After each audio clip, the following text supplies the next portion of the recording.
Guys, how's it going? Welcome to my video. So it is a rainy day out today, and um, fortunately this wasn't the case a couple of days ago when I had this issue with my car. I'm gonna tell you guys what I did to fix it. All right, so basically a couple of days ago, I was at a Dollar Tree buying stuff. Now, let me tell you guys something. All right, the whole entire day I was riding around, doing my thing, buying stuff, getting food, all that stuff, and had no issues with the car at all. Had no issues with the car. It was running fine. It was running fine for, I haven't had an issue with it for a good 6 months. Out of nowhere, I went to Dollar Tree at the end of the day. Was all set to go home. Had some, had some potato chips and all that stuff, and got into my car, try to start it. It cranked up real fine. I was like, no problem. Everything lights up, it cranks, and nothing else happens after it cranks. So I'm like, okay, maybe there was some glitch somewhere. So I try to start up again, cranked again, strong cranks, cranked again. I did it like 4 times, and until I realized, okay, all right, there's a problem now. So after that, I did what a lot of people would do in this situation. I'll pump the gas pedal, try to put it in neutral. Did put it in neutral, try to start it, try to put it in different gears, try to start it, and it would not, it would not run. It would not run. It would crank fine all those times. Did it by 7, 8 times. Crank. All right, but it wouldn't run.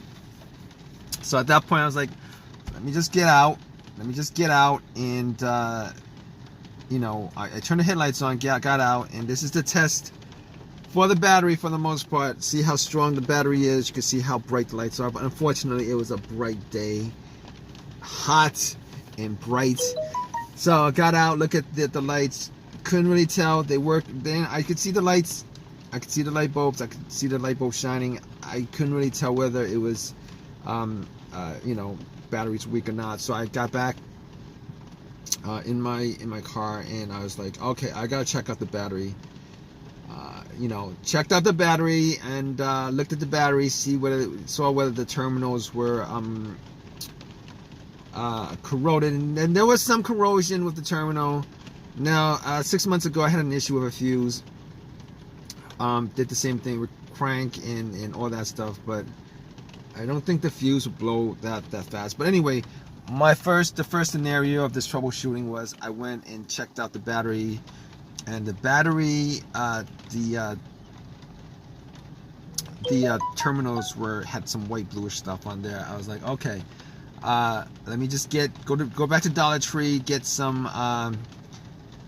brushes, wire brushes, got Coca-Cola, got some paper towel, put some paper towels over the terminals, poured some paper towel on the terminals, cleaned it, had it oxidized, took some metal brushes that I bought for $1 and pretty much cleaned that up pretty good.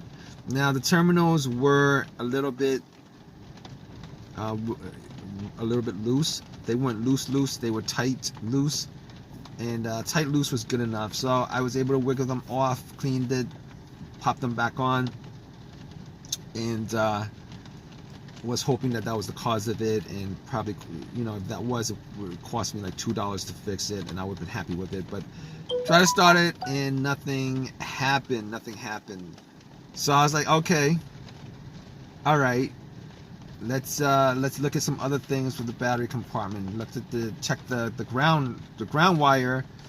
Made sure that the connection to the frame wasn't rusted or dirty or corroded or anything like that. And it wasn't rusted, corroded, or dirty at all. It looked pretty good.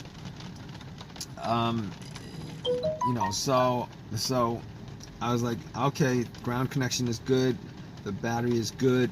Now, I don't know. I didn't know at the time whether the battery was charged up. Maybe the battery was bad, but battery terminals were good. Maybe the batteries was bad. I was like, we're bad. So I was like, you know what? I gotta be able to jump it. All right, I gotta test it out 100% just to see. So basically, what I did was I took some. I had this power pack that I bought from Walmart like 6 months ago. Used it probably once a couple months ago, and it was charged up to 70%. I think it was NOCO. Popped it on, tried to start it, and guess what? Guess what, guys? No, it didn't start. It didn't start. It didn't start at all. It cranked, and you know, it was the crank was the same sound. It was the same strength crank as before.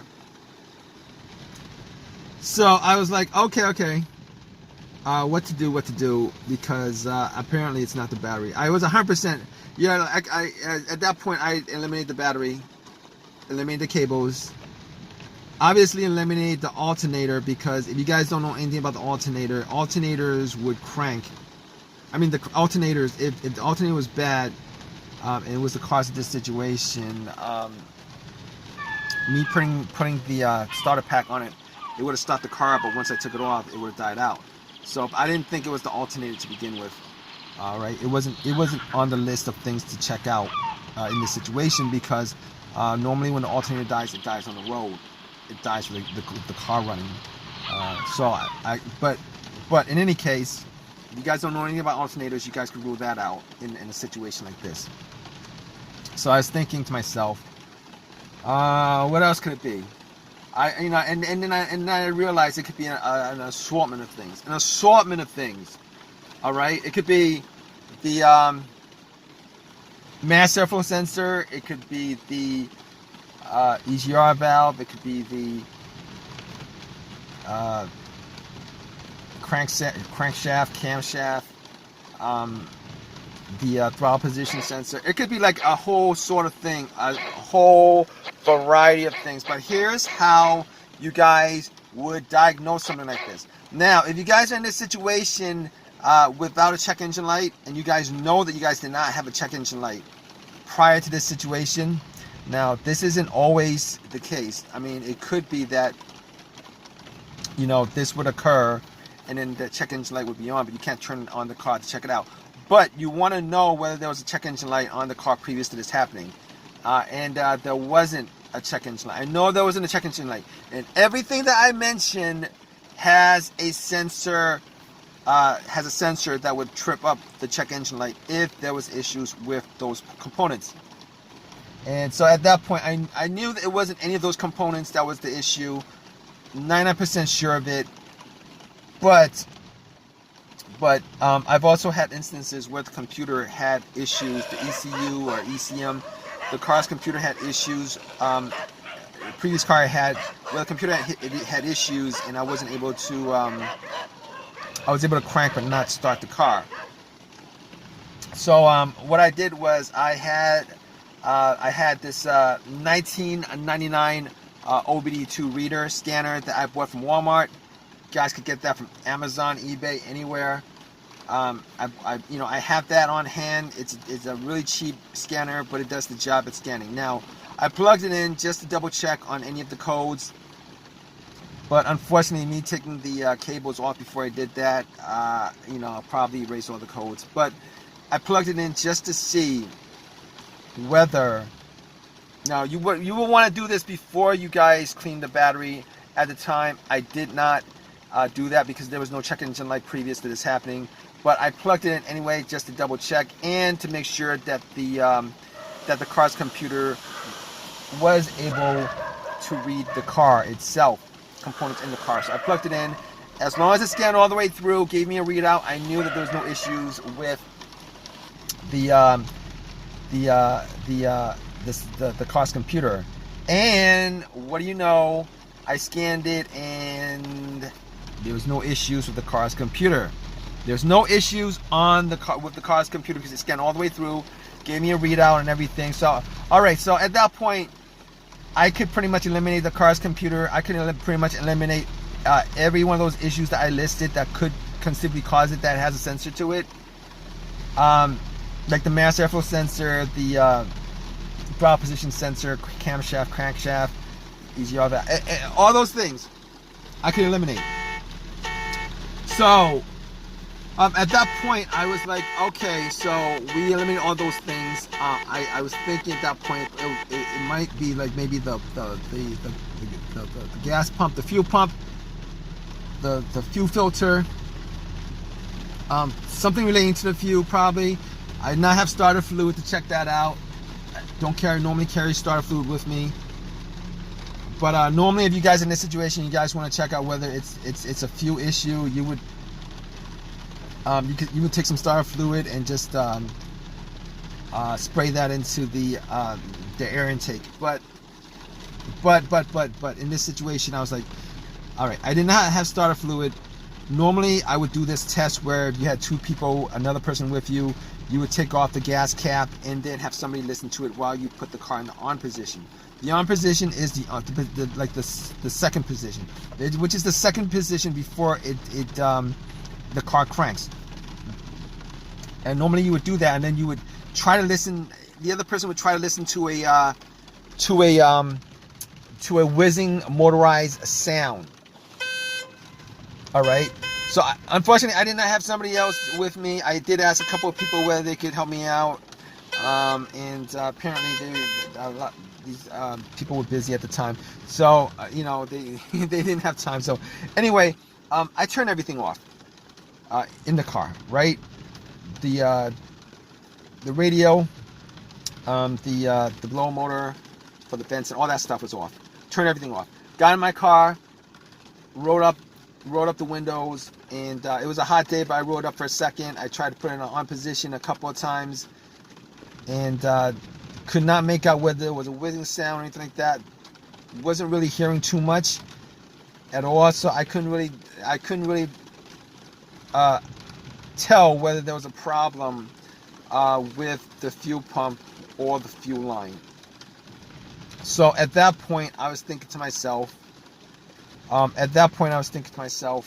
okay, I can't tell whether that's there's any issues with that. So I'm gonna see if there's a problem with a fuse or a relay or anything like that that could cause that to occur, the issue to occur. Maybe it's a fuel pump relay that's the problem. And I checked out the fuses. I looked at the fuses just to make sure that there wasn't any kind of browning or burnt or anything like that. I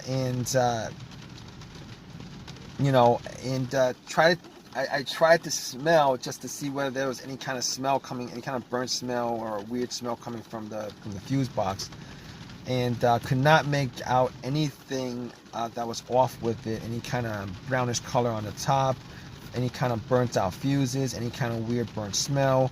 Was not able to make a difference, to see a difference between any of the fuses, whether they were burnt or not. And unfortunately, I did not have a voltmeter or a fuse tester with me. So at that point, I was like, let's go to the next. They looked fine to me.